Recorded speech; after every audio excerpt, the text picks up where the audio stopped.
ज्योतिबा रायाच्या अवतार कार्यात आणखीन कुठल्या शक्ती देवता आहेत ज्या मदतीला आल्या?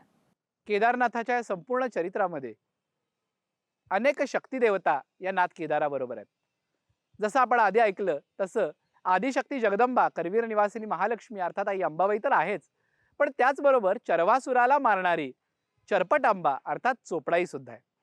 अष्टभुजा चोपडाईनं या रत्नासुराचा वध केला, म्हणूनच या वाडी रत्नागिरीला रत्नासुर असं नाव मिळालं, जे पूर्वी मैनागिरी असं होतं.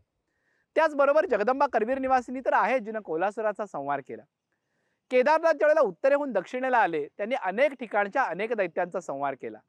हा संहार करताना सातारा जिल्ह्यातल्या सध्याच्या औंध गावाजवळ औंधासूर नावाच्या राक्षसाचं स्थान होतं आणि त्या राक्षसाबरोबर युद्ध करताना केदारनाथांच्या लक्षात आलं की याचा वध आपल्या हातून शक्य नाही, म्हणून त्यांनी भगवती रेणुकेला ये माई अशी साथ घातली.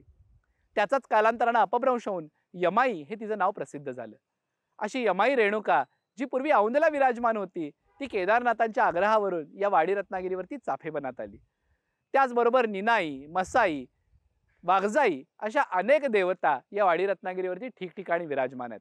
आणि फक्त शक्ती देवताच नव्हे, तर नाथांचा सेनापती असणारा काळभैरव, त्याचबरोबर अष्टभैरवापैकी बाळभैरव, बादल भैरव, आकाश भैरव, तोर अशा अनेक भैरवांची स्थानं सुद्धा या वाडी रत्नागिरीवरती आपल्याला पाहायला मिळतात. शक्ती आणि भैरव अशा अनेक देवतांची स्थानांनी युक्त असा वाडी रत्नागिरीचा परिसर म्हणजे साक्षात पृथ्वीवरच्या कैलास पर्वताचं प्रतीक वाटावा इतक्यापर्यंतच्या देवता या क्षेत्रामध्ये विराजमान आहेत. सहप्रायोजक रेलिवेक्स ऑइंटमेंट आणि महेंद्र ज्वेलर्स, राजारामपुरी, कोल्हापूर.